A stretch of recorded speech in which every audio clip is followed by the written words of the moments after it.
I'm sorry? Can you tell us what you hope to hear today from the Yeah, president? well, we intentionally wanted Jean-Pierre to be one of the last people we bring in. We believe that she's written some things in the book that are going to be of interest to our entire investigation. We've seen a lot of reports, and obviously we have the emails that have surfaced in the last week that would suggest that there was a process that the Biden administration was using to use the Autopen that was in direct conflict with the Merrick Garland Department of Justice. And the process by which the email said the Biden administration was using to approve the Autopen are inconsistent with many of the depositions and transcribed interviews that we've gotten thus far from this investigation. So we have Jean-Pierre today. We have one more, and then we'll review from there to see if we need to bring additional people in. But I think, one of the questions was about Kamala Harris, and what Kamala Harris has written that came out in the last 48 hours was consistent with what we believe we have learned in this administration with respect to the decision-making process and the lack of respect that the staffers and the people around the Biden White House had for President Biden. So, again, this is a serious investigation about the legality of the use of the Autopen, the excessive use of the Autopen, and whether or not Joe Biden had any idea who was using the Autopen and what the Autopen was used to sign with respect to legal documents. What's the end goal here? What is the end goal with this investigation? Well, the end goal is always to get the truth to the American people. We can't prosecute. We can refer. But, I think the question that I have is, are these pardons and executive orders legal?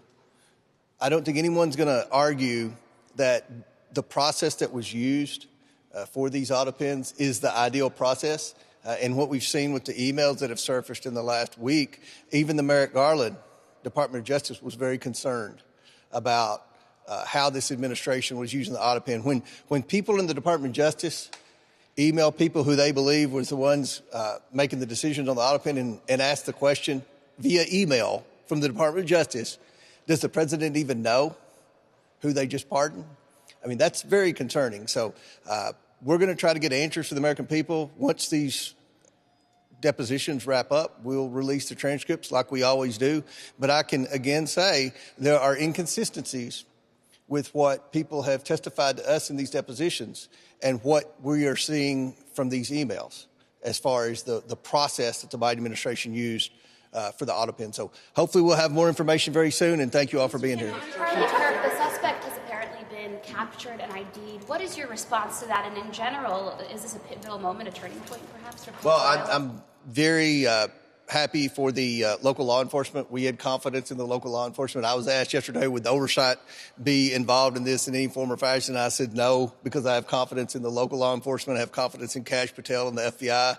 I know that Patel and Bongino both flew out to Utah, so this was a priority for the FBI. And obviously the suspect deserves due process, but from what I've learned, he's already confessed. So you all will be able to get the answers for all of us very soon on that. But I think everyone feels a lot safer in Congress. There was a lot of anxiety yesterday when the shooter obviously was on the run, and many of us do a lot of outdoor events, so that's something that I think today, this morning, the apprehension of the suspect will ease a lot of nerves in Congress. Are you going to keep doing outdoor events, or how do you feel about your own security, even though he was apprehended? Well, I mean, we're all concerned right now, and I think we all know that the political temperature in America is too high. I think both parties can accept responsibility for that. I think the media can accept some responsibility for that. So hopefully, we'll all do better in the future.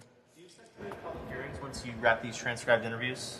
On the Autopen, I can see a scenario where we have a public hearing, but I believe that a report will be imminent, and obviously from that report, I think it's going to answer a lot of questions as to what we learned the process was for the Autopen, who was operating the Autopen, and whether or not we believe Joe Biden had any knowledge of who was using that Autopen and for what. The press secretary is not part of what's been called the Politburo. Do you expect to get less information from her, or is this about what the White House has been telling the people as opposed to what we know already? Well, I think that one reason we've delayed Jean-Pierre is because we knew she had a book coming out. We knew Kamala Harris had a book coming out. So the books, I think, are going to tell the story that we've been hearing in the depositions. It's counter to what many people have been reporting over the last year. So we just wanted to wait as long as possible. But at the same time, we want to make this investigation as